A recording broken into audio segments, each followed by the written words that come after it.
റോമർക്ക് എഴുതിയ പുസ്തകം 8-ാം അധ്യായത്തിന്റെ 37-ാം വാക്യം. നാമോ നമ്മെ സ്നേഹിച്ചവൻ മുഖാന്തരം ഇതിലൊക്കെയും പൂർണ്ണ വിജയം പ്രാപിക്കുന്നു.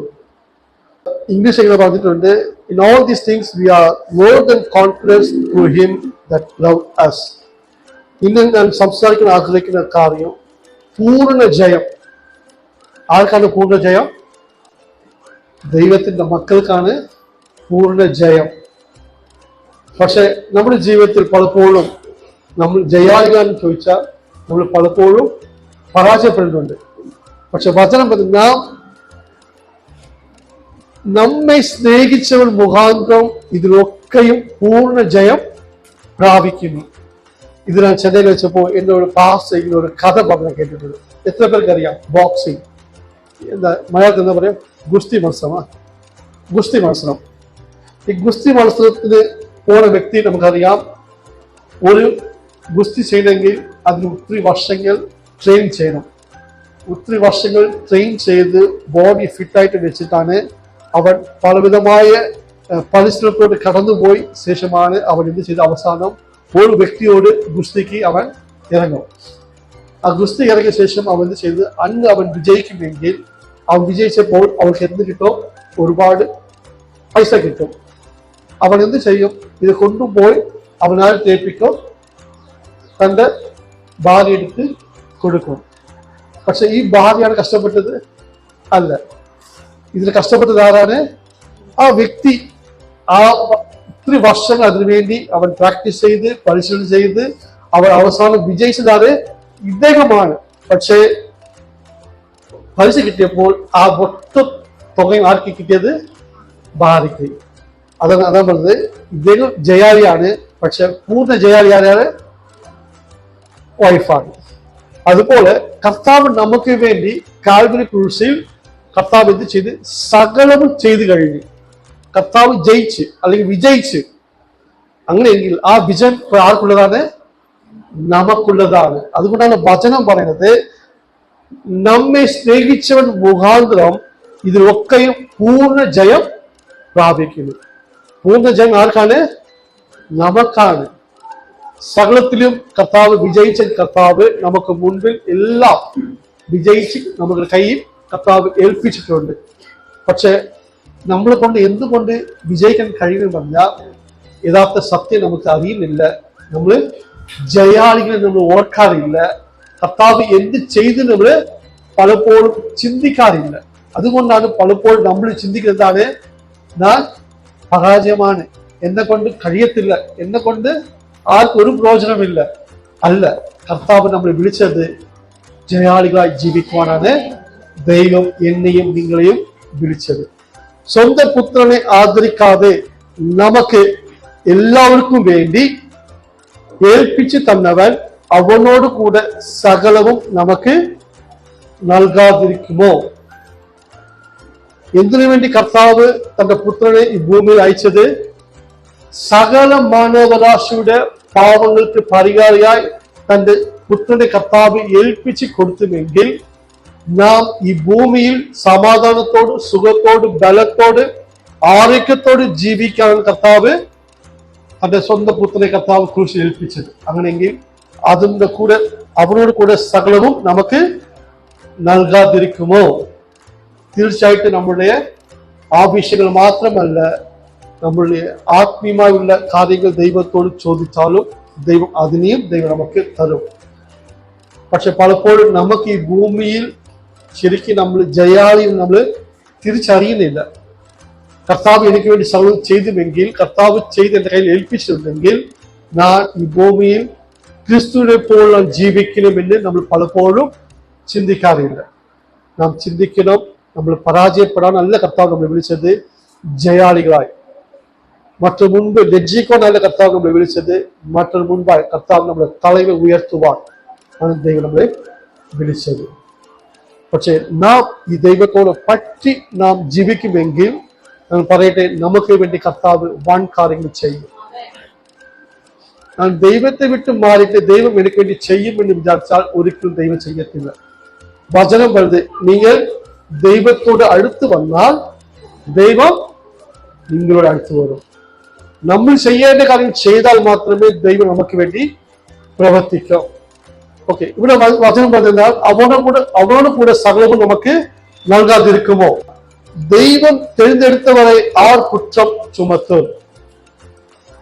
വചനം, ദൈവം തിരഞ്ഞെടുത്തവരെ ആർ കുറ്റം ചുമത്തും? നീതീകരിക്കുന്നവൻ ദൈവം. അപ്പൊ കർത്താവ് എന്നെ നിങ്ങൾ എന്തുവേണ്ടി തിരഞ്ഞെടുത്ത് മറ്റൊരു കുറ്റം ചുമത്താനോ? അല്ല, കർത്താവ് മാത്രമേ നമ്മളെ കുറ്റം ചുമത്താൻ കഴിയും. പക്ഷെ കർത്താവ് പോലും നമ്മളെ കുറ്റം പറയുന്നില്ല. നമ്മൾ പാതിയിൽ എടുക്കുന്നതിനെ കർത്താവ് അവൻ നമ്മളെ സ്നേഹിച്ചു. നാം ഇപ്പോഴും പല തെറ്റുകൾ ചെയ്യുമ്പോഴും കർത്താവ് എന്ത് ചെയ്ത്? ഇപ്പോഴും കർത്താവ് നമ്മളെ സ്നേഹിക്കുന്നുണ്ട്. കർത്താവ് വിചാരിച്ചാൽ എനിക്ക് അടി കൊടുക്കാം, പക്ഷെ കർത്താവ് അടി കൊടുക്കുന്നുണ്ടോ? അടി കൊടുക്കുന്നില്ല. ഞാൻ പറഞ്ഞിട്ട് അടി കൊടുത്താൽ നമ്മൾ കാണത്തില്ല, അടി കൊടുക്കുന്നില്ല. പക്ഷെ നമ്മൾ ചെയ്ത് തെറ്റ് കർത്താവ് അടി കൊടുക്കണം. പക്ഷെ ഇപ്പോഴും കർത്താവ് എന്ത് ചെയ്ത്? അടി കൊടുക്കാതെ നമ്മളെ വളരെ സൗമ്യതയോട് സമാധാനത്തോട് കർത്താവ് നടത്തുന്നുണ്ട്. ദൈവം തിരഞ്ഞെടുത്ത് ആർ കുറ്റം ചുമത്തും? കുറ്റം ചുമത്താൻ ആർക്ക് അധികാരം ഇല്ല. പക്ഷെ നമ്മൾ ഇന്ന് എന്താണ് പലപ്പോഴും നമ്മൾ പലപ്പോഴും നമ്മൾ പറഞ്ഞതനുസരിച്ച് നമ്മൾ എന്ത് ചെയ്യുന്നത്? നമ്മൾ കുറ്റപ്പെടുത്തുന്നുണ്ട്, അല്ലേ? കേട്ടാ, ഞാൻ പറഞ്ഞതനുസരിച്ചില്ല, നമ്മൾ അങ്ങനെ പറയുന്നുണ്ട്. പക്ഷെ വചനം പറഞ്ഞത്, ദൈവം തിരഞ്ഞെടുത്ത് ആർ കുറ്റം ചുമത്തും? നീതീകരിക്കുന്നവൻ ദൈവം തന്നെയാണ്. ശിക്ഷ വിധിക്കുന്നവൻ ആർ? ക്രിസ്തു മരിച്ചവൻ, മരിച്ചിട്ട് ഉയർത്തെഴുന്നേറ്റവൻ തന്നെ. അവൻ ദൈവത്തിന്റെ വലതുഭാഗത്തിൽ ഇരിക്കുകയും നമുക്ക് വേണ്ടി പക്ഷപാതം കഴിക്കുകയും ചെയ്യുന്നു. ഇവിടെ വചനം, ശിക്ഷ വിധിക്കുന്നവൻ ആർ? ക്രിസ്തു മരിച്ചവൻ, മരിച്ചിട്ട് ഉയർത്തെഴുന്നേറ്റവൻ തന്നെ. അവൻ ദൈവത്തിന്റെ വലതുഭാഗത്തിൽ ഇരിക്കുകയും നമുക്ക് വേണ്ടി പക്ഷപാതം കഴിക്കുകയും ചെയ്യുന്നു. കർത്താവ് ഇപ്പോൾ എന്ത് ചെയ്യുന്നത്? നമുക്ക് വേണ്ടി കർത്താവ് മരിച്ച് അടക്കം ചെയ്തു വീട്ടെഴുത്ത് ഇന്ന് പിതാവിന്റെ വലതുഭാഗത്തിൽ ഇരിക്കുകയും എനിക്ക് വേണ്ടി നിങ്ങൾക്ക് വേണ്ടി കർത്താവ് എന്താണ് ചെയ്തത്? പക്ഷപാതം ചെയ്ത്. എന്തുകൊണ്ട് കർത്താവ് പക്ഷപാതം ചെയ്യുന്നത്? നാം തെറ്റുകൾ ആവർത്തിക്കുമ്പോൾ, നാം പാപത്തിൽ ജീവിക്കുമ്പോൾ കർത്താവ് പറയുന്നത് എന്താണെന്ന് അറിയാമോ? കർത്താവ് പിതാവിനോട് ദൈവം പറയുന്നത്, ഞാൻ അവനക്ക് വേണ്ടി എന്റെ രക്തം നൽകി, എന്റെ ജീവൻ നൽകി. ഈ പ്രാവശ്യം കൂടെ പിതാവെ അവന് ക്ഷമിക്കണമേ എന്ന്. നാം ചെയ്ത തെറ്റുകൾക്ക് നാം ഈ ഭൂമിയിൽ ഒരിക്കലും കാണത്തില്ല. നാം ഈ ഭൂമിയിൽ ഉണ്ടെങ്കിൽ അത് ദൈവത്തിന്റെ ദാനമാണ്, ദൈവത്തിന്റെ പക്ഷപാതമാണ്. നിങ്ങൾ ഓർക്കണം. എന്നാൽ കർത്താവ് കുറ്റം ചുമത്താൻ ദൈവത്തിന് കഴിയും, ശിക്ഷ വിധിക്കുവാൻ ദൈവത്തിന് കഴിയും. പക്ഷെ ഇത് രണ്ടും ദൈവം ചെയ്യുന്നില്ല. അതുകൊണ്ട് ഇപ്പോൾ ക്രിസ്തു യേശുവിൽ ഉള്ളവർക്ക് ഒരു ശിക്ഷാവിധിയും ഇല്ല. അപ്പോൾ നമുക്ക് വേണ്ടി കർത്താവ് സകലതും വഹിച്ച് കഴിഞ്ഞു. നമ്മുടെ ശിക്ഷാവിധി നമുക്ക് ഇല്ല. പക്ഷെ അത് പറഞ്ഞിട്ടുണ്ട്, ക്രിസ്തു യേശുവിൽ ഉള്ളവർക്ക് എന്തില്ല? ശിക്ഷാവിധി ഇല്ല. നാം ക്രിസ്തു യേശുവിൽ ഉള്ളതാണോ? നമ്മുടെ പ്രവർത്തനങ്ങൾ, നമ്മുടെ ചിന്തകൾ സകലതും നമുക്ക് പറയാൻ പറ്റുമോ? ഞാൻ ചിന്തിക്കുന്നത് പ്രവർത്തിക്കുന്നത് എല്ലാം എന്റെ കർത്താവ് എന്നെ കൊണ്ട് നടപ്പിക്കുന്നത് തന്നെ. അങ്ങനെ ഉണ്ടെങ്കിൽ വചനം പറയുന്നത് ക്രിസ്തു യേശു ഉള്ളവരെങ്കിൽ നിങ്ങൾക്ക് ശിക്ഷാവിധി ഇല്ല. അപ്പൊ ക്രിസ്തു യേശുവിന്റെ ചിന്ത നമ്മുടെ ഇല്ലെങ്കിൽ നമുക്ക് എന്തുകൊണ്ട്? ശിക്ഷാവിധിയുണ്ട്. ഞാൻ എന്റെ ഇഷ്ടം പോലെ ജീവിക്കുകയും എന്റെ ഇഷ്ടം പോലെ തോന്നിയാൽ ഞാൻ പള്ളി വരികയും പള്ളി കഴിഞ്ഞാൽ എനിക്ക് തോന്നിയതുപോലെ ജീവിച്ചും ചെയ്താൽ നമ്മളൊക്കെ ക്രിസ്തേശു ഉള്ളവരാണോ? ഇല്ല. അതെന്താണ്? അത് നാമക്രിസ്ത്യനായിട്ട് മാറും. ഞായറാഴ്ച പള്ളി പോകണം, അത്രയേ ഉള്ളൂ. അങ്ങനെ ചെയ്തിട്ട് കാര്യമില്ല. ഇനി ലോകത്തിൽ എത്രയോ പേർ ക്രിസ്ത്യാനായിട്ട് ജീവിക്കുന്നുണ്ട്. അതുകൊണ്ട് അവർ സ്വർഗം പോകുന്നില്ല. പക്ഷെ വചനം വന്ന് നാം ദൈവത്തോട് പറ്റിച്ചേരുമെങ്കിൽ, നാം ദൈവത്തിന് ഇഷ്ടങ്ങൾ ഭൂമിയിൽ ചെയ്യുമെങ്കിൽ, നമുക്ക് വേണ്ടി കർത്താവ് തന്റെ ജീവനെ നൽകിയെങ്കിൽ, നാം ഈ ലോകത്തിൽ ജീവിക്കാൻ സകലതും നമുക്ക് വേണ്ടി ദൈവം കരുതും. അതുകൊണ്ട് കർത്താവിന്റെ വചനം പറഞ്ഞത്, മുഖാത് ദൈവന്റെ രാജ്യത്തെയും നീതിയും അന്വേഷിപ്പിന്, അതിന് കൂടെ സകലവും ലഭിക്കും. നമ്മൾ ആദ്യ സ്ഥാനം കൊടുക്കേണ്ടത് ആർക്കാണ്? ദൈവത്താണ്. നമ്മൾ രാവിലെ എണീക്കുമ്പോൾ നാം ദൈവത്തോട് പ്രാർത്ഥിക്കുന്നുണ്ടോ? ഇല്ല. നമ്മൾ രാവിലെ എണീക്കുമ്പോൾ എന്താണ്? ഇനി എന്തൊക്കെ ചെയ്യാറുണ്ട്, ജോലി എന്തൊക്കെ ഉണ്ട്, നമ്മൾ ചിന്തിക്കുന്നത് അങ്ങനെയാണ്. രാത്രി കിടക്കുമ്പോൾ നമ്മൾ സ്തോത്രം പറയുന്നു, നന്ദി പറയുന്നുണ്ടോ? ദൈവം ഈ ദിവസം മുഴുവൻ നമ്മൾ ഉണ്ടാക്കിയത് നമ്മൾ പറയാറില്ല. നമ്മൾ ഭക്ഷണം കഴിക്കുന്നുണ്ട്, ഭക്ഷണം തന്നെ ദൈവം തന്നെയാണ്, നമ്മൾ ദൈവത്തിന് നന്ദി പറയുന്നുണ്ടോ? ഭക്ഷണം കിട്ടിക്കഴിഞ്ഞാൽ പ്രാർത്ഥനയിൽ ഓടില്ല, എടുത്ത് കഴിക്കാൻ പറ്റും. തൊണ്ടറിഞ്ഞ് നമ്മൾ കേട്ടോ, അല്ലേ? വിശപ്പെണെങ്കിൽ പിന്നെ ഇത് വേറെ കേട്ടോ. പക്ഷെ ആദ്യ സ്ഥാനം ദൈവത്തിന് കൊടുക്കുമെങ്കിൽ, ദൈവത്തിന്റെ ഇഷ്ടപ്രകാരം ഈ ഭൂമിയിൽ നാം ജീവിക്കുമെങ്കിൽ, നാം ക്രിസ്തു യേശു ഉള്ളവരെങ്കിൽ നമുക്ക് ശിക്ഷാവിധി ഇല്ല. ക്രിസ്തുവിന്റെ സ്നേഹത്തിൽ നിന്ന് നമ്മെ വേർപിരിക്കുന്നത് കഷ്ടതയോ സങ്കടമോ ഉപദ്രവമോ പട്ടിണിയോ നഗ്നതയോ ആപത്തോ വാദോ? ക്രിസ്തുവിന്റെ സ്നേഹത്തിന്റെ ഇതെല്ലാം വേർപെടുത്തുവാൻ കഴിയും. ആണോ? ആണ്. നമ്മുടെ ജീവിതത്തിൽ കഷ്ടങ്ങൾ വന്നാൽ മതി, നമ്മൾ ദൈവത്തിന്റെ സ്നേഹത്തിൽ നിന്ന് നമ്മളെ മാറ്റുവാൻ കഴിയും. ഈ ഭൂമിയിൽ കഷ്ടത ഇല്ലാത്ത ഏതെങ്കിലും വ്യക്തി ഉണ്ടാ? എല്ലാവർക്കും കഷ്ടമുണ്ട്. പക്ഷേ പലർക്കും പലവിധമായ കഷ്ടങ്ങൾ. ചിലപ്പോൾ ഞാൻ കടന്നുപോയ കഷ്ടങ്ങൾ നിങ്ങൾ കാണത്തില്ല, അല്ലെങ്കിൽ നിങ്ങൾ കടന്നുപോയ അവസ്ഥ കഷ്ടങ്ങൾ ചിലപ്പോൾ എനിക്ക് കാണത്തില്ല. പക്ഷെ ഏത് കഷ്ടത്തിലും നമുക്കൊരു ഉറപ്പുണ്ട്, നമുക്കൊരു പ്രത്യാശയുണ്ട്. എന്താണ്? ദൈവം സകലത്തിൽ നിന്ന് വിടുവിക്കുവാൻ മതിയായ ദൈവമാണ്. പൗലോസ് എന്തുകൊണ്ട് ഇവിടെ ഇത്തിരി കാര്യം എഴുതുന്നുണ്ട്? ക്രിസ്തുവിന്റെ സ്നേഹത്തിൽ നിന്ന് നമ്മെ വേർപിരിക്കുന്നത് കഷ്ടതയോ സങ്കടമോ ഉപദ്രവമോ പട്ടിണിയോ നഗ്നതയോ ആപത്തോ വാദോ? കഷ്ടത ദൈവസ്ഥലത്ത് നമുക്ക് വേർപ്പെടുത്തുവാൻ കഴിയും, അല്ലെങ്കിൽ കർത്താവിന്റെ സ്നേഹത്തിൽ നിന്ന് വേർപ്പെടുത്തുവാൻ കഴിയും. പക്ഷെ നമ്മൾ ഓർക്കണം, നമുക്ക് മുൻപായി ഈ ഭൂമി കർത്താവ് ഈ ഭൂമിയിൽ വന്ന് പല നന്മകൾ ചെയ്ത്, വചനം എന്ന് അവൻ നന്മ ചെയ്യുന്നവനായി ചുറ്റി പാർത്ത്, ഏതെങ്കിലും വ്യക്തിയെ കർത്താവ് തിന്മ ചെയ്തോ? നന്മ മാത്രമേ ചെയ്ത് രോഗികളെ സൗഖ്യമാക്കി, ഭൂതഗ്രസ്തകളെ കർത്താവ് സൗഖ്യമാക്കി, രോഗികളെ സൗഖ്യപ്പെടുത്തി, മരിച്ച വ്യക്തിയെ കർത്താവ് ജീവനോട് കൊണ്ടുവന്ന് പല അത്ഭുതങ്ങൾ ചെയ്തു. ഇത്രയും ചെയ്ത കർത്താവിന് എന്താണ് കിട്ടിയത്? ക്രൂശ്. ഇത് ഓർക്കണം, കർത്താവ് ഈ ഭൂമിയിൽ ആർക്ക് വേണ്ടി വന്ന്? തന്റെ സ്വന്തം ജനത്തിന് വേണ്ടി, മനുഷ്യർക്ക് വേണ്ടി വന്ന ദൈവത്തെ, ആ ജനം ദൈവത്തെ തള്ളി. തന്റെ സ്വന്തം ജനമാണ് ദൈവത്തെ തള്ളി. കർത്താവ് അതുകൊണ്ട് നിരാശപ്പെട്ടോ? സങ്കടപ്പെട്ടോ? ഇല്ല. കർത്താവിനറിയാം, ഞാൻ ഇന്ന് കടന്നുപോയ ഈ അവസ്ഥ മാറും. എന്നാൽ ഞാൻ മരിച്ച് മൂന്നാം ദിവസം വീഴ്ത്തെഴുന്ന് എന്റെ പിതാവിന്റെ വലതുഭാഗത്ത് ഇരിക്കുമെന്ന് ആർക്കറിയാം? ദൈവത്തിനറിയാം, പുത്രനറിയാം. അതുകൊണ്ട് നിങ്ങൾ ഓർക്കണം, നാം ഈ ഭൂമിയിൽ ജീവിച്ചാലും ഒരു ദിവസം മരണം വന്നാലും എന്റെ ആത്മാ എന്നെ ഉണ്ടാക്കിയ കർത്താവിന്റെ അടുക്കൽ പോകുമെന്ന ഉറച്ച വിശ്വാസം ആർക്ക് വേണം? എനിക്ക് വേണം, നിങ്ങൾക്ക് വേണം. ഈ ഭൂമിയിൽ ഒത്തിരി ആൾക്കാരുണ്ട്, പക്ഷെ കർത്താവ് എന്നെ നിങ്ങൾ തിരഞ്ഞെടുത്ത് എന്തിനു വേണ്ടി? നാം ഈ ഭൂമിയിൽ ഒന്നിച്ച് ദൈവത്തിന്റെ നാമത്തെ ഉയർത്തണം. അതുകൊണ്ടാണ് നമ്മൾ സയാശ് എന്താണ് ഈ ദൈവ സ്നേഹത്തെ മറ്റവർക്ക് നമ്മൾ പറയാൻ പോണത്. അല്ലെങ്കിൽ നിങ്ങൾ അടുത്തൊരു വ്യക്തി വരുമ്പോൾ നിങ്ങൾ പ്രാപിച്ച സമാധാനം, നിങ്ങൾ അനുഭവിക്കുന്ന നന്മകൾ, അതുകൊണ്ടാണ് നിങ്ങൾ കർത്താവിനെ കുറിച്ച് നിങ്ങൾ പറയുന്നത്. അത് പറഞ്ഞില്ലെങ്കിൽ ദൈവം നാളെ നമ്മുടെ ചോദിക്കും, അല്ലേ?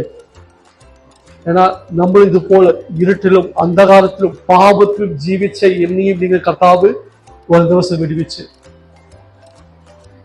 നമുക്ക് വേണ്ടി അനേകർ പ്രാർത്ഥിച്ച്, നമ്മൾ അറിയാത്തവർ അനേകർ പ്രാർത്ഥിച്ച്. അതാണ് നമ്മൾ ഇന്ന് ചെയ്യുന്നത്. എല്ലാ തിങ്കളാഴ്ചയും നമ്മൾ അറിയാത്ത മുഴുവൻ നമ്മൾ പ്രാർത്ഥിക്കുന്നതിന് വേണ്ടി ആ വ്യക്തി നാളെ ദൈവം അവിടെ തൊടും. അതുകൊണ്ടാണ് സ്റ്റാൻഡ് ഇങ്ങനെ പറഞ്ഞു, നിങ്ങൾ സ്വർഗത്തിലെത്തുമ്പോൾ 3 കാര്യങ്ങൾ അത്ഭുതപ്പെടും. നിങ്ങൾ ചിലപ്പോൾ സ്വർഗത്തിലെത്തുമ്പോൾ നിങ്ങൾ വിചാരിക്കും, നിങ്ങൾ അന്വേഷിക്കുന്ന അല്ലെങ്കിൽ നിങ്ങൾക്ക് പരിചയമുള്ള അനേകം നിങ്ങൾ അന്വേഷിക്കും, പലരും കാണത്തില്ല. പക്ഷെ നിങ്ങൾ അന്വേഷിക്കാത്ത പലരും അവിടെ കാണും. പിന്നെ മൂന്നാമത്തെ, ഞാൻ സ്വർഗത്തിൽ എത്തിയത് 3 അത്ഭുതങ്ങൾ സംഭവിക്കുമെന്ന് ദേവദാസൻ പറഞ്ഞിട്ടുണ്ട്. അതാണ് യഥാർത്ഥ സത്യം. കർത്താവ് പറഞ്ഞ് മനുഷ്യർ പറയും, അല്ലെങ്കിൽ ശാസ്ത്രീയ പറയും കർത്താവ് പറഞ്ഞിട്ടില്ല. കർത്താവ് പറഞ്ഞ പാപികളെ കുറിച്ച് പറഞ്ഞിട്ടുണ്ട്, നിങ്ങൾ ആ സ്വർഗരാജ്യത്തിൽ കാണുമെന്ന്. അതുകൊണ്ട് ഞാൻ പറയട്ടെ, ദൈവത്തിൽ വിശ്വസിക്കുന്ന എന്നെയും നിങ്ങളെയും കർത്താവ് ഈ ഭൂമിയിൽ കഷ്ടത അനുഭവിക്കാൻ അല്ല കർത്താവ് വിളിച്ചത്. ഈ കഷ്ടത്തിൽ കർത്താവ് വിടുവിക്കാണ്, നമ്മൾ ജയാളിയായി മാറ്റാണ് ദൈവം നമുക്ക് വേണ്ടി സകലതും കാൽവരി ക്രൂശിൽ അവൻ വഹിച്ചത്. അതെ, അതുകൊണ്ടാണ് പൗലോസിന് ക്രിസ്തുവിന്റെ സ്നേഹത്തിൽ നിന്ന് നമ്മെ വേർപിരിക്കുന്നത് കഷ്ടതയോ സങ്കടമോ ഉപദ്രവമോ പട്ടിണിയോ നഗ്നതയോ ആപത്തോ വാളോ. കർത്താവ് നമുക്ക് വേണ്ടി എന്തുമാത്രം കഷ്ടങ്ങൾ അനുഭവിച്ചു. കർത്താവ് എന്തുമാത്രം കഷ്ടങ്ങൾ അനുഭവിച്ചു ഭൂമിയിൽ. എന്തിനു വേണ്ടി? ആർക്ക് വേണ്ടി? കർത്താവ് ഇത്രയും കഷ്ടത അനുഭവിക്കണോ? ദൈവം കഷ്ടം അനുഭവിക്കണോ? അല്ല. പക്ഷെ ഈ ഭൂമിയിൽ ഒരു മനുഷ്യനായി വന്നതുകൊണ്ട് അവൻ സകല മനുഷ്യർക്ക് വേണ്ടി ദൈവം എന്ത് ചെയ്തു? ആ കഷ്ടത അനുഭവിക്കുവാൻ ഇടയായി. അവൻ മനുഷ്യർ നിന്ദിക്കപ്പെട്ടു. നമ്മൾ പലപ്പോഴും ചിന്തിക്കുന്നത്, നമ്മളെ പലരും നിന്ദിക്കുന്നുണ്ട്, അല്ലെങ്കിൽ നമ്മളെ അവരെ കേവലമായി നമ്മളെ കുറിച്ച് പറയുന്നുണ്ട്, നമ്മൾ പലപ്പോഴും ചിന്തിക്കുന്നുണ്ട്. പക്ഷെ ഇവിടെ ദൈവപുത്രൻ മനുഷ്യരാൽ നിന്ദിക്കപ്പെട്ടും ത്യജിക്കപ്പെട്ടും വ്യസനപാത്രവുമായും രോഗം ശീലിച്ചവനായും ഇരുന്നു. അവനെ കാണുന്നവർ മുഖം മറച്ചിക്കളയത്തക്കവണ്ണം അവൻ നിന്ദിതനായി തീർന്നു. നാം അവനെ ആദരിച്ചതൊന്നുമില്ല. എന്തുമാത്രം കർത്താവ് ഈ ഭൂമിയിൽ നമുക്ക് വേണ്ടി കർത്താവ് അത്രയും കഷ്ടങ്ങൾ ഏറ്റെടുത്ത് എന്തിനു വേണ്ടി? നാം സുഖമായി ജീവിക്കുവാൻ. അതെ കർത്താവ് ഏറ്റെടുത്തത്. കാൽവരി ക്രൂശിൽ തന്റെ ജീവനെ കർത്താവ് എന്തിനു വേണ്ടി യാഗമായി കൊടുത്തത്? എനിക്ക് വേണ്ടി, നിങ്ങൾക്ക് വേണ്ടിയാണ്. ആണെങ്കിൽ ഞാൻ പറയട്ടെ, നിങ്ങൾ ജീവിതത്തിൽ എന്ത് കഷ്ടം വന്നാലും കർത്താവിന്റെ സ്നേഹത്തെ വിട്ട് അത് വേർപ്പെടുത്തുവാൻ കഴിയത്തില്ല. നിങ്ങൾ ഉറച്ച തീരുമാനത്തിൽ നിങ്ങൾ നിൽക്കുമെങ്കിൽ നിങ്ങൾ ഏത് കഷ്ടതായിരുന്നാലും അതിന് വിടുവെക്കുവാൻ ദൈവം മതിയായതാണ്. ഇവിടെ നമുക്ക് വായിക്കുമ്പോൾ കാണാൻ കഴിയുന്നത്, യേശുവിന്റെ അടുക്കൽ ചില കുരുടനെയും ഊമയുമായി ഒരു ഭൂതഗ്രസ്തനെ അവന്റെ അടുക്കൽ കൊണ്ടുവന്നപ്പോൾ കർത്താവ് എന്ത് ചെയ്ത്? അവനെ സൗഖ്യപ്പെടുത്തിയപ്പോൾ അവൻ ഊമൻ സംസാരിക്കുകയും കാണുകയും ചെയ്യുവാൻ തക്കവണ്ണം അവൻ അവനെ സൗഖ്യമാക്കി. ഇത്ര വലിയ അത്ഭുതം കണ്ടപ്പോൾ അവിടുത്തെ വലിയ പുരുഷാൽ എന്ത് പറഞ്ഞ് അവർ വിസ്മയിച്ച്, ഇവൻ ദാവീദ് പുത്രൻ തന്നെയോ എന്ന് പറഞ്ഞു. ഇത്ര വലിയ അത്ഭുതം കണ്ടപ്പോൾ പുരുഷാൽ ഇവൻ സത്യമായിട്ട് ദാവീദ് പുത്രൻ തന്നെയാണ് എന്ന് പറഞ്ഞപ്പോൾ ഉടനെ മനുഷ്യന്മാർ എന്ത് പറഞ്ഞ്, ഇവൻ ഭൂതങ്ങളുടെ തലവനായ ബേൽസെബൂലിനെ കൊണ്ടല്ലാതെ ഭൂതങ്ങളെ പുറത്താക്കില്ല എന്ന് പറഞ്ഞു. കർത്താവിനെ ദൈവത്തെ അവർ പറയുന്നത്, പരിശോധന പറയുന്നത് ഇവൻ ഭൂതങ്ങളുടെ തലവനാണ് എന്ന് പറഞ്ഞു. ഇത് കേട്ടാൽ നമുക്ക് എന്ത് തരും? നമ്മൾ ചെയ്യാത്ത കുറ്റത്തെ നമ്മൾ ഏറ്റെടുക്കാൻ കഴിയുമോ? ആന്റി ഒരു തെറ്റും ചെയ്തിട്ടില്ല, നമ്മൾ ആന്റിയെ കുറ്റപ്പെടുത്തി ആന്റിക്ക് എങ്ങനെ എടുക്കും? സങ്കടം വന്ന് ആന്റി എന്ത് ചെയ്യും? കരയും. യേശുവിനെ ദൈവപുത്രനെ പരിശുദ്ധന്മാർ പറയുന്നത് ഇവൻ ഭൂതങ്ങളുടെ തലവനാണ്. ഇത് വട്ടാണ്. നമ്മൾ അങ്ങനെ പറയാറുണ്ടല്ലേ, നമ്മളെ കേൾക്കുമ്പോൾ ഒരു വിഷമമാണല്ലേ, നമുക്ക് അങ്ങനെ ഇല്ലെങ്കിൽ നമ്മൾ കേൾക്കുമ്പോൾ ഒരു വിഷമമാണോ, സങ്കടമാണോ, എന്നെ കുറിച്ച് ഇങ്ങനെ പറഞ്ഞല്ലോ. അത് ഏറ്റവും ദൈവം എല്ലാവരും സ്നേഹിക്കുന്നത്, ഈ പരിശുദ്ധമായ കർത്താവ് സ്നേഹിക്കുന്നുണ്ട്. ഈ പരിശുദ്ധന്മാർ പറഞ്ഞ എന്താണ്, ദൈവത്തിന്റെ വചനങ്ങൾ ഏറ്റവും നന്നായി പഠിച്ച വ്യക്തികളാണ്. പക്ഷെ അവർ തന്നെ ദൈവത്തെ പറയുന്നത് ഇവൻ ഭൂതങ്ങളുടെ തലവൻ എന്ന് പറഞ്ഞപ്പോൾ ദൈവത്തിന് എന്തുമാത്രം വിഷം വന്നിട്ട്. പക്ഷെ അവിടെ ദൈവത്തിന് വിഷം വന്നിട്ടില്ല. നമ്മൾ താഴോട്ട് വായിക്കുന്ന അറിയാം, ദൈവം അവിടെ കാര്യങ്ങൾ എടുത്തു പറയുന്നത്. ഞാൻ നിങ്ങൾ പറയുമ്പോൾ ഭൂതമെങ്കിൽ അവന്റെ രാജ്യത്തെ അവൻ നീക്കാൻ കഴിയുമോ എന്ന് കർത്താവ് താഴോട്ട് ചോദിക്കുന്ന കാര്യങ്ങൾ നമുക്കറിയാൻ കഴിയും. പക്ഷെ ഞാൻ പറഞ്ഞത്, ദൈവം നമുക്ക് വേണ്ടി കഷ്ടങ്ങൾ ഏറ്റെടുത്ത്, സങ്കടങ്ങൾ ഏറ്റെടുത്ത്, നമുക്ക് വേണ്ടി എന്തുമാത്രം പാടുകൾ അനുഭവിച്ച്, അവന്റെ ശരീരം ഉളവുചാൽ പോൽ അടിക്കപ്പെട്ട് 40 അടികൾ അവൻ ഏറ്റെടുത്ത്, ഇതെല്ലാം എന്തിനു വേണ്ടി കർത്താവ് ചെയ്ത്. അതിപ്പോൾ കർത്താവ് നമുക്കറിയാം, നഗ്നതയാണ് നമുക്കറിയാം. നമ്മൾ ടി വിയിലോ അല്ലെങ്കിൽ നമ്മുടെ പിക്ചറിലും കാണുമ്പോൾ ഒരു ചെറിയ വസ്ത്രം നമ്മൾ കാണുന്നുണ്ട്. പക്ഷെ അന്നത്തെ കാലത്ത് വസ്ത്രമില്ല. 33 വയസ്സ് ചെറുപ്പക്കാരനെ ഒരു വസ്ത്രമില്ലാതെ ആ ക്രൂശിൽ അവർ കയറ്റി കൊല്ലുവാൻ ഇടയായി. കർത്താവ് എനിക്ക് വേണ്ടി, നിങ്ങൾക്ക് വേണ്ടി തന്റെ സ്വന്തം ശരീരം നഗ്നത അവൻ ലോകം പ്രസിദ്ധമാക്കിയെങ്കിലും അവൻ അത് ഏറ്റെടുത്തു. അതുകൊണ്ടാണ് പൗലോസ് തന്റെ ജീവിതത്തിൽ പല കഷ്ടങ്ങൾ അനുഭവിച്ചിട്ടും, ഈ ഭൂമിയിൽ നമുക്കറിയാം പൗലോസ് പോലെ കഷ്ടങ്ങൾ അനുഭവിക്കാൻ കഴിയാത്ത ഒരു വ്യക്തിയല്ല. അത്രമാത്രം കഷ്ടങ്ങൾ പൗലോസ് അനുഭവിച്ച്, പാടുകൾ, ഉപദ്രവങ്ങൾ, പട്ടിണി, നഗ്നത, അടി, ഒരു വട്ടമല്ല 5 പ്രാവശ്യം പുള്ളിക്ക് അടി കിട്ടിയിട്ടുണ്ട്. പക്ഷെ അതേപോലെ ഇത്രയും കഷ്ടങ്ങൾ അനുഭവിച്ച വ്യക്തി ദൈവത്തിന് വേണ്ടി അവസാനത്തോളം നിന്നു. അതാണ് കാര്യം. നമ്മളൊക്കെ അടി കിട്ടിയാൽ നമുക്ക് ഇപ്പോൾ നമുക്ക് അറിയത്തില്ല, ആ ദൈവത്തിന് മാത്രമേ അറിയാം. നാം ഇന്ന് നിൽക്കുന്നത് ദൈവത്തിന്റെ കൃപയാണ്. നാം ഇന്നും സ്മിത പറഞ്ഞതുപോലെ നമ്മൾ നിന്നതല്ല, ദൈവം നമ്മെ നിർത്തിയതാണ്. നമ്മൾ വിശ്വാസം ഇതുവരെയും ദൈവം കൊണ്ടുവന്നതെങ്കിൽ നാളെയും അവൻ മതിയായവൻ. കർത്താവ് എന്തിനു വേണ്ടി ഇത്രയും കഷ്ടങ്ങൾ ഏറ്റെടുത്ത്, പാടുകൾ,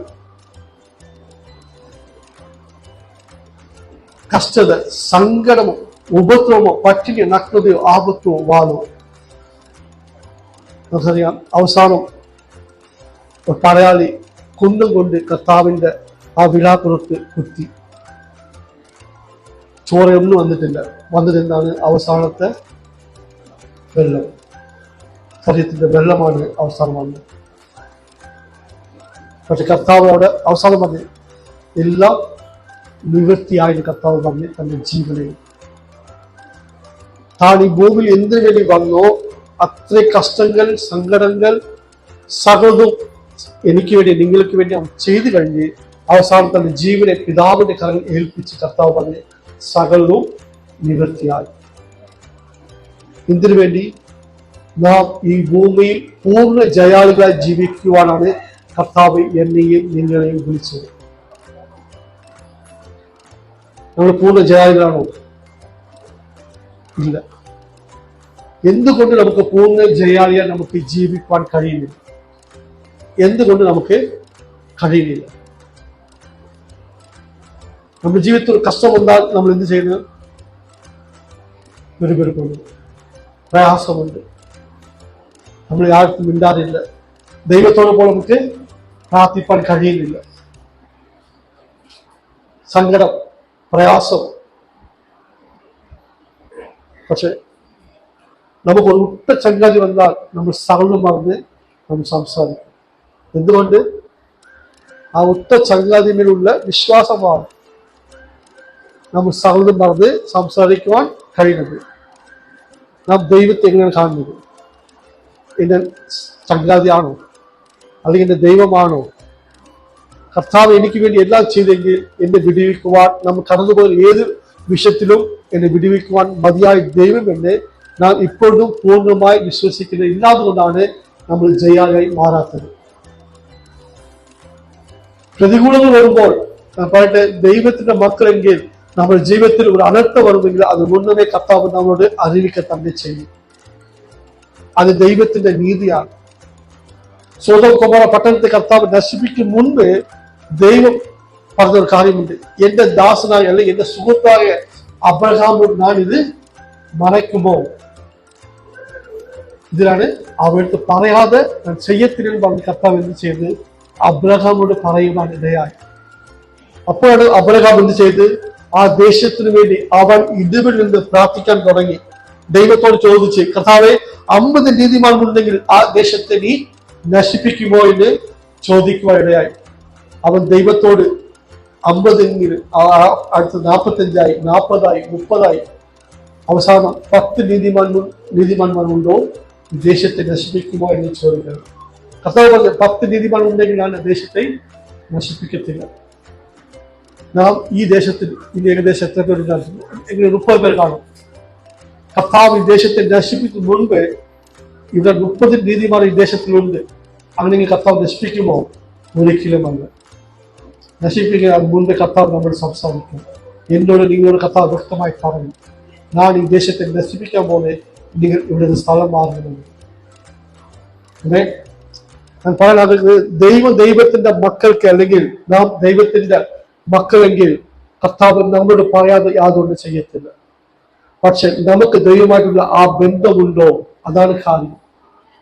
നമുക്ക് ദൈവമായിട്ട് അത്ര അടുപ്പമുണ്ടോ? എന്റെ പ്രാർത്ഥന ജീവിതത്തിൽ, എന്റെ വചന വായന, ഞാൻ പ്രാർത്ഥനയുടെ വ്യക്തിയാണ്. എന്റെ എല്ലാ കാര്യത്തിലും ഞാൻ ദൈവത്തിന്റെ അനുവാദം ഇല്ലാതെ യാതൊന്നും ചെയ്യത്തില്ല. അത്രയ്ക്ക് നിങ്ങൾക്ക് ദൈവമായിട്ട് ബന്ധമുണ്ടെങ്കിൽ ഞാൻ പറയട്ടെ, നിങ്ങൾക്ക് വേണ്ടി കർത്താവ് സകലതും ചെയ്യും. നിങ്ങൾ വിടുവിക്കുക മാത്രമല്ല, നിങ്ങൾക്ക് വേണ്ടി അവൻ സകലതും ഈ ഭൂമിയിൽ കരുതുക തന്നെ ചെയ്യും. കർത്താവ് നമ്മളെ പരാജയപ്പെടുവാനല്ല കർത്താവ് വിളിച്ചത്, നമ്മൾ ജയാളിയായി ആകുവാൻ, ജയാളിയായി ജീവിക്കുവാൻ, സകലത്തിലും ജയാളിയായി ജീവിക്കുവാനാണ് കർത്താവിനെ വിളിച്ചത്. ഞാൻ പറയട്ടെ, രോഗം വന്നാലും പേടിക്കേണ്ട ഒരു ആവശ്യമില്ല. ഈ ഭൂമിയിൽ എത്ര വലിയ രോഗം വന്നാലും ആ രോഗത്തിൽ വിടുവിക്കുവാൻ ദൈവത്തിന് കഴിയും. പക്ഷെ ഞാൻ പറയട്ടെ, വിടുവിച്ചില്ലെങ്കിലും എനിക്കറിയാം ഞാൻ മരിച്ചാലും എന്റെ കർത്താവിന്റെ അടുക്കൽ പോകുന്നു. അങ്ങനെ ഒരു കോൺഫിഡൻസ്, അങ്ങനെ ഒരു ഉറച്ച തീരുമാനം നമുക്കുണ്ടെങ്കിൽ ഞാൻ പറയട്ടെ, നാം ഈ ഭൂമിയിൽ ജയാളിയായി ജീവിക്കാൻ കഴിയും. അതുകൊണ്ട് നിങ്ങൾ ഓർക്കണം, കർത്താവ് ഈ ഭൂമിയിൽ വിളിച്ചത് ജയാളിയായി ജീവിക്കാനാണ്.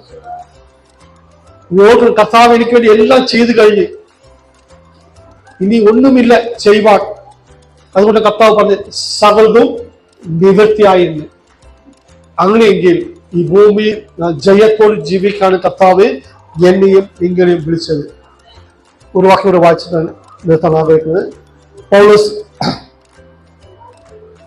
2 കൊരിന്ത്യർക്ക് എഴുതിയ ലേഖനം 4-ാം അധ്യായം അതിന്റെ 8, 9, 10 വാക്യങ്ങൾ വായിക്കാം. ഇവിടെ പൗലോസ് പറയുന്നത്, ഞങ്ങൾ സകല വിധത്തിലും കഷ്ടം സഹിക്കുന്നവർ എങ്കിലോ ഇടുങ്ങിയിരിക്കുന്നില്ല, ബുദ്ധിമുട്ടുന്നവർ എങ്കിലോ നിരാശപ്പെടുന്നില്ല, ഉപദ്രവം അനുഭവിക്കുന്നവരെങ്കിലോ ഉപേക്ഷിക്കപ്പെടുന്നില്ല, വീണ് കിടക്കുന്നവരെങ്കിലോ നശിച്ചു പോകുന്നുമില്ല. യേശുവിന്റെ ജീവൻ നമ്മുടെ ശരീരത്തിൽ വെളിപ്പെടേണ്ടതിന് യേശുവിന്റെ മരണം ശരീരത്തിൽ എപ്പോഴും വഹിക്കുന്നുണ്ട്. അതിനർത്ഥം കർത്താവ് എനിക്ക് വേണ്ടി സകലം ചെയ്ത് അവൾ കഷ്ടം അനുഭവിച്ച് ഉപദ്രവപ്പെട്ട്, പക്ഷെ എങ്കിലും ഞങ്ങൾ നശിച്ചു പോയിട്ടില്ല. ഇന്ന് ജീവിക്കണമെങ്കിൽ ആ ക്രിസ്തുവിന്റെ മരണം ഞങ്ങളുടെ ശരീരത്തിൽ വഹിക്കണമെങ്കിൽ അവർക്കറിയാം, ക്രിസ്തു 3-ാം ദിവസം ഉയർത്തെഴുന്നത് പോലെ ഞങ്ങൾ ഉയർത്തെഴുന്നിട്ട് യേശുവിന്റെ കൂടെ ജീവിക്കുമെന്ന് പൗലോസ് വളരെ വ്യക്തമായി അറിയാം. അതുകൊണ്ടാണ് പൗലോസ് അദ്ദേഹം എഴുതുന്നത് എന്താണ്, നാമോ നമ്മെ സ്നേഹിച്ചവൻ മുഖാന്തരം ഇതിലൊക്കെയും പൂർണ്ണ ജയം പ്രാപിക്കുന്നു. നിങ്ങളാണ് എന്താണ് പൂർണ്ണ ജയാളികളാണ്.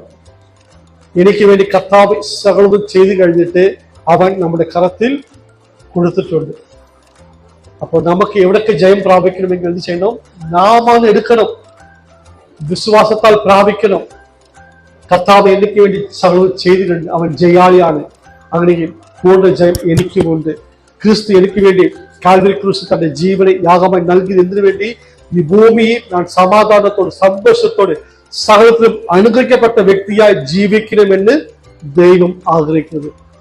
ചിലപ്പോൾ നിങ്ങൾ മുൻപിൽ ഇപ്പോൾ ഇല്ലാതെയിരിക്കാം. ഞാൻ പറഞ്ഞ ഈ അവസ്ഥ മാറും. ചിലപ്പോൾ നിങ്ങൾ മുൻപിൽ കടൽ പ്രശ്നം ഉണ്ടാകും. ഞാൻ പറയട്ടെ, ഇന്ന് നിങ്ങൾ കാണുന്ന ഈ കടൽ പ്രശ്നം നാളെ മാറും. ഈ അവസ്ഥ ദൈവം മാറ്റും. പക്ഷെ നാം ചെയ്യുന്നത് എന്താണ്? ദൈവത്തോട് പറ്റിച്ചേർന്ന് ദൈവത്തെ മുറുകെ പിടിക്കണം, ദൈവത്തോട് പ്രാർത്ഥിക്കണം, വചനം വായിക്കണം. കർത്താവ് എന്നോട് സംസാരിക്കുന്ന കാര്യങ്ങൾ ഇത് എഴുതി വെച്ചിട്ടുണ്ട്, നിങ്ങൾ കേൾക്കണം. വായിക്കാൻ അറിയാത്തവരെ നിങ്ങൾ ഓഡിയോ ബൈബിൾ കേൾക്കണം. ദൈവം നിങ്ങളോട് സംസാരിക്കും, നിങ്ങളെ ബലപ്പെടുത്തും. ചിലപ്പോൾ നിങ്ങൾ കഷ്ടത്തിന്റെ വഴി തന്നെ പോകണമെങ്കിലും ആ കഷ്ടത്തിന്റെ വഴിയിൽ നിങ്ങൾ ദൈവത്തിന്റെ മുഖം അന്വേഷിക്കുമെങ്കിൽ ദൈവം നിങ്ങളോട് സംസാരിക്കും. മാത്രമല്ല, ആ പ്രശ്നത്തിന്റെ കർത്താവ് നിങ്ങളെ വിടുവിക്കുക തന്നെ ചെയ്യും. കുട്ടിയോട് എല്ലാവരും പറയാമോ? നാമോ നമ്മെ സ്നേഹിച്ചവൻ മുഖാന്തരം ഇതിലൊക്കെയും പൂർണ്ണ ജയം പ്രാപിക്കുന്നു. നിങ്ങൾ ഓരോരുത്തരും പൂർണ്ണ ജയാളികളായി മാറണം. ആണെങ്കിൽ നാം ദൈവത്തെ പറ്റിച്ചേരണം. ദൈവം നിങ്ങൾ ധാരാളം അനുഗ്രഹിക്കട്ടെ.